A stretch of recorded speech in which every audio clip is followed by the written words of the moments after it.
Welcome back to Forward Progress, part of the Hammer Betting Network. I'm your host, Jason Cooper, alongside Titans superfan Justin Melo. He does NFL and NFL draft work over for the Draft Network. He's also a Titans reporter and writer for Broadway Sports Media, Music City Miracles, and Titans Sized. You can also find him over on the Music City Audible podcast as a co-host.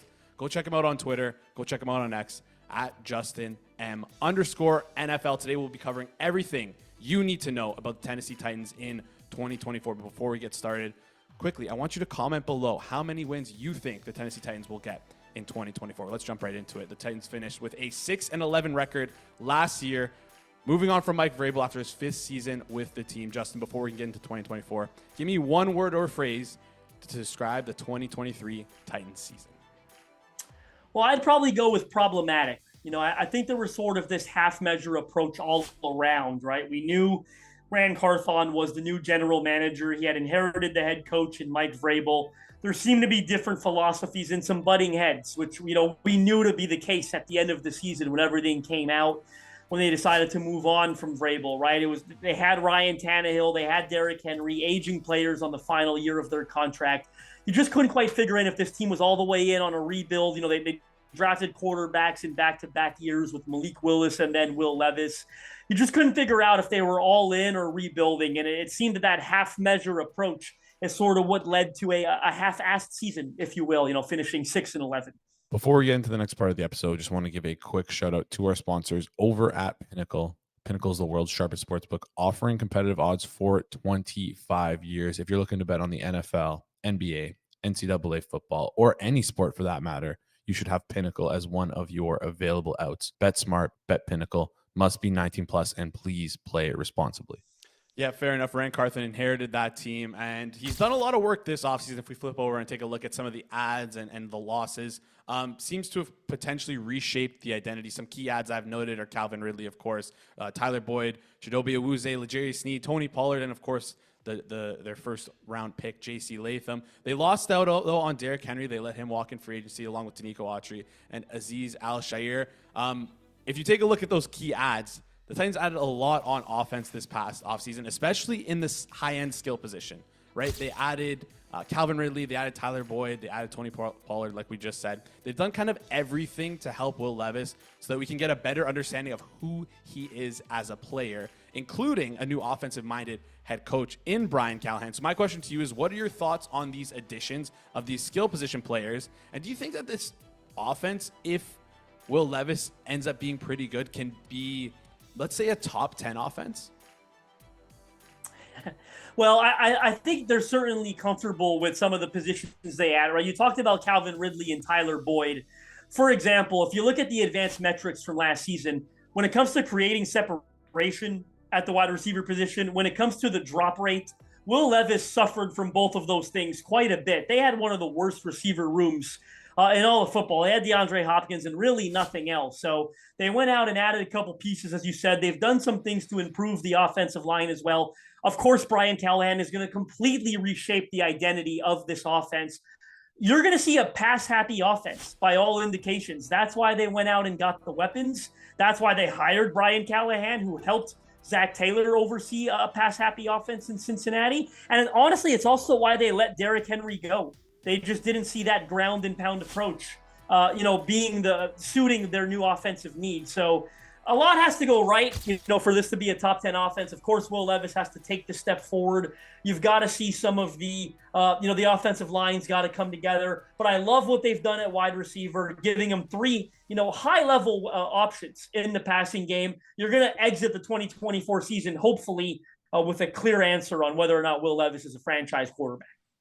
Yeah, and I agree with you. I like the moves that they made. Of course, you bring in Ridley and Boyd to help them. That receiving core completely changed overnight. You also have Chigo Okonkwo there as well. I mean, good passing options for Will Levis. The only problem I have with the offseason of the Titans is I feel like they kind of missed out on addressing one of their biggest needs, and it was offensive line. I understand that they did draft JC Latham, but their offensive line was one of the worst in the NFL last year. And I mean, you have a second-year quarterback coming in, Will Levis, who didn't even start a full season last year. So I know they invested a ton into skill position players to try and see what they had in Will Levis.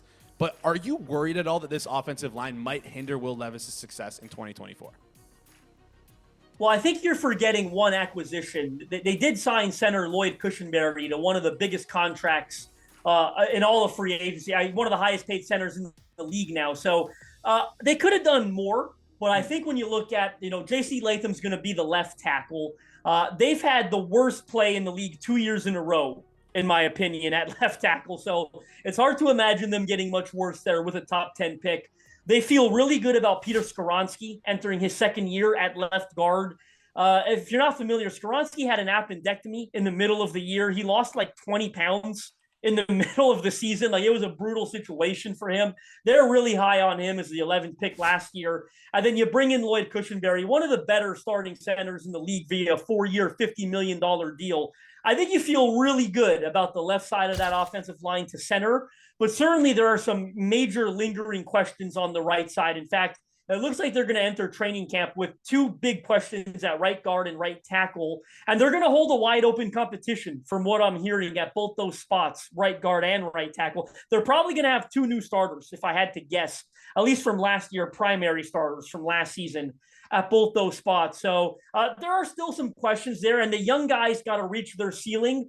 I'll say this. I'd be surprised if the offensive line is not quite a bit better, because you've got to also factor in they hired potentially the best offensive line coach in the league in Bill Callahan to coach those young guys up. And then you've also got Brian Callahan's offense, which has been known to do things to mitigate a poor offensive line play. And I know he had Joe Burrow in Cincinnati, but I was just doing some research earlier this afternoon. The Bengals had the league's 29th ranked O-line the year they went to the Super Bowl.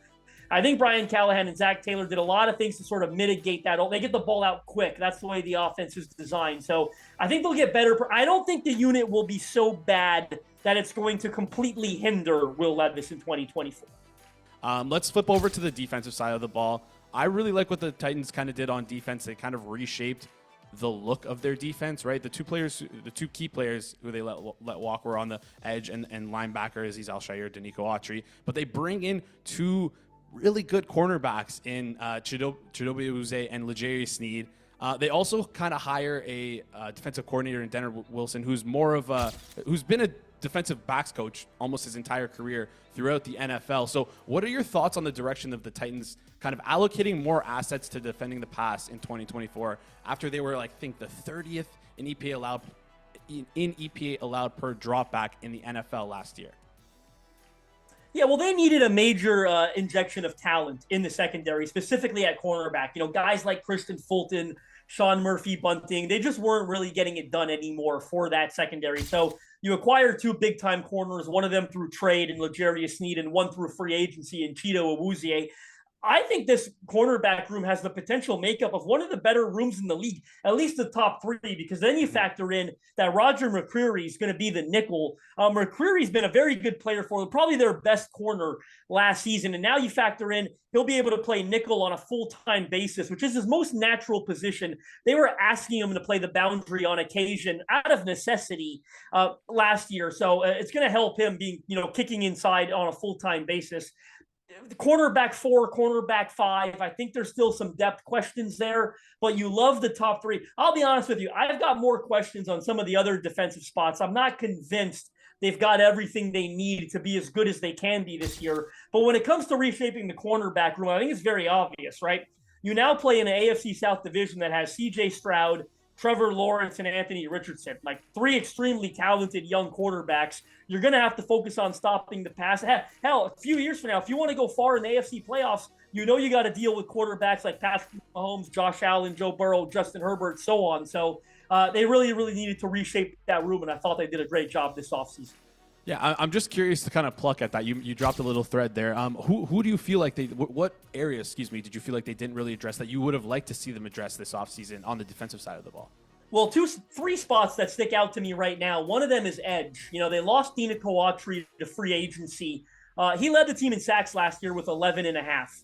You've got a great player there in Harold Landry, and I think you've got a really good situational rusher in Arden Key, and I'm a big fan of Arden Key, but he's at his best when he's allowed to pin his ears back on third down. Danico Autry being that bigger-bodied early down guy, I've got questions about who's playing that spot or in those situations now, because if it's not Arden Key, there's no one on the roster that's capable of doing it. So now you're looking at expanding Arden Key's workload a significant amount throughout this season. I look at inside linebacker. They also lost to Zecel Shire, which you alluded to earlier. They signed Kenneth Murray in free agency. Was not a really popular move, with the fan base. The Chargers were so happy the fan base was to see him leave. That's some big question. Then who's going to start next to him? They've got three young guys that are going to be in contention. One of them's a fourth-round draft pick in Cedric Gray, the linebacker out of North Carolina. They've got Jack Gibbons. He'll be now a third year, I believe, UDFA, who I'm just going to say it, just a painfully unathletic, typical, bring your lunch pail to work kind of white linebacker that's just not athletic enough to play at a high level. And then they've got another UDFA from last year, an Otis Reese, who played well down the stretch. But the inside linebacker is a big question. Can they get Kenneth Murray playing at a higher level? And can they get one of those young guys? I was a big fan of Cedric Gray in the draft. So there seems to be a lot of optimism that Cedric Gray is going to be a week one starter. And then finally, I look at nose tackle. I think, T'Vondre Sweat will be playing that position mostly. But safety is a huge hole as well that I'm not quite as concerned about, because it does sound like they're still going to sign one of those veteran options that are out there.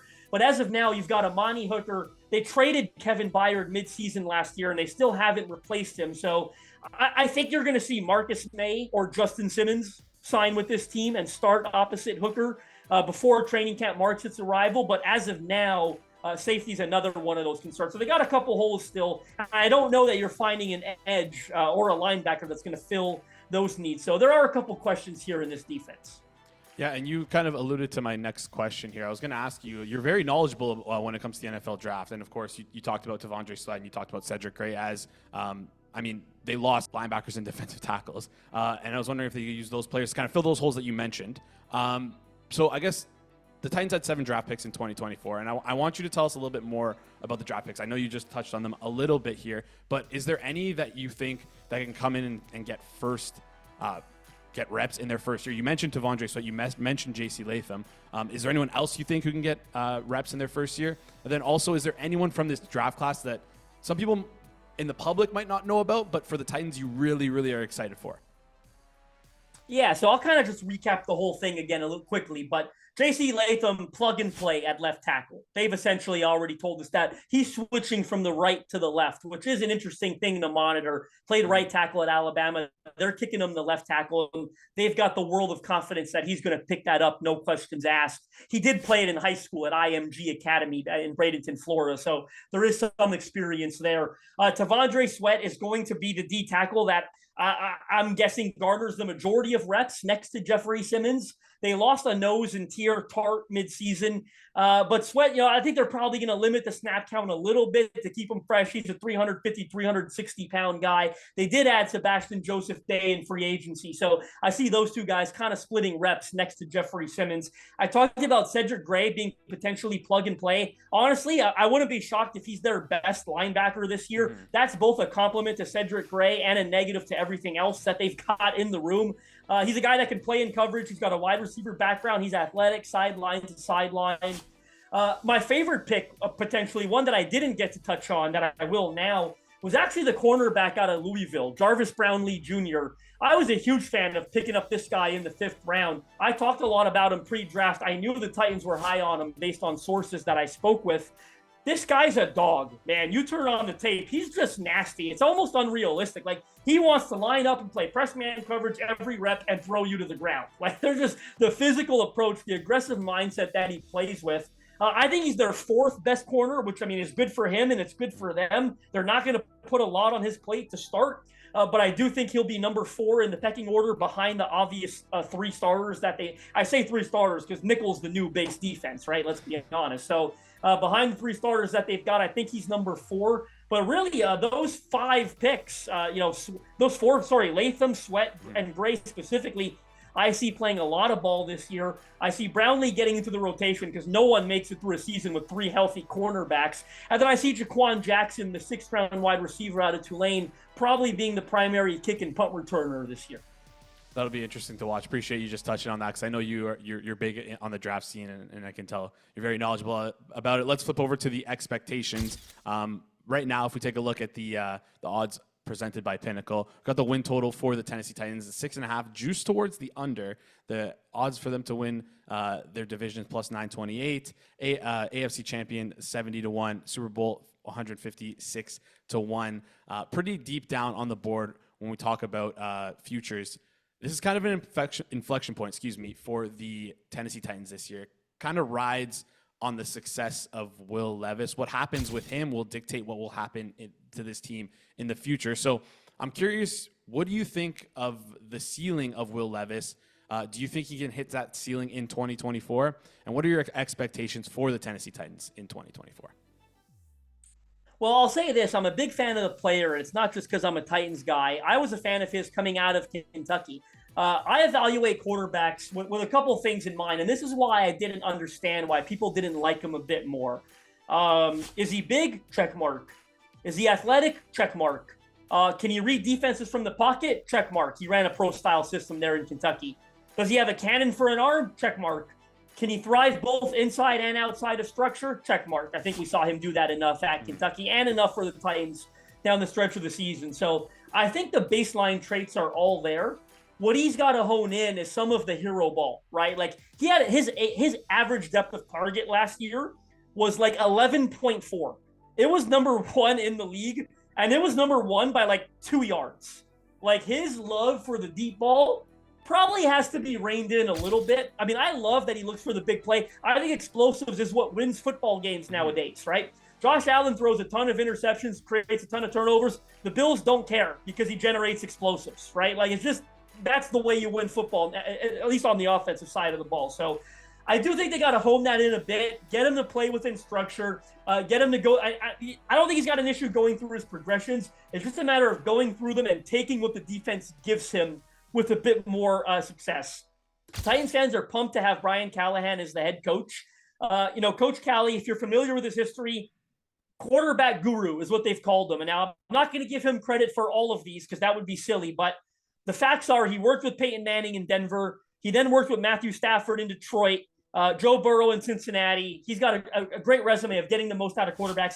He came here because he believes in everything I just said about Will Levis. This was not a job he would have taken if he didn't think they had a quarterback on the roster they could win with now. So there's a lot of optimism that the Titans have the right coach. They've got a quarterback with the right skill set and work ethic, and they've done some good things to surround him with talent, both on the offensive line, at running back, and certainly at wide receiver. So there's a lot of hope for the 2024 season, but you took the words out of my mouth. They'll go as far as Will Levis takes them. I think if he has the year they secretly think he's capable of having, no one in nationwide media seems to think he's capable of having it. But if he has the year they think he's capable of having, they've told you they think they could compete for the division now. If they didn't, they don't go out and get Calvin Ridley and L'Jarius Sneed, who they're not old, but they're not young either, right? We're talking about 27, 28-year-olds in the prime of their career. They told you they think they could win now. So if Will Levis is who they think he can be, they'll have a good year because they've got the supporting pieces in place to help lead them to victory. So they'll go as far as he can take them. Yeah, I love that answer. And again, I really like what Ryan Carthenton's done to this team during this offseason. Address some needs, but you can't address everything here for them. That just does it for us today. Justin, thank you so much for joining us. Before we head out, I want you, the listener, to let us know in the comment section down below. Give me your thoughts on the 24 Titans. Just any thought you have, drop in the comment section down below. And if you made it this far, it means you like our content. So please press that like button. It goes a long way for us. And if you enjoy this content and you're new to the channel, hit the subscribe button. We're previewing all 32 NFL teams here on Forward Progress as we make our way towards training camp. So make sure you turn on notifications when you subscribe so you never miss out on our newest videos. And if you don't like notifications, that's okay. There should be a button on your screen somewhere here, and you can click that button to take you to a playlist of all 32 NFL team previews. Make sure you check out Justin Melo on X, on Twitter, at JustinM_NFL. Thanks so much for tuning in, and we'll catch you guys in the next one.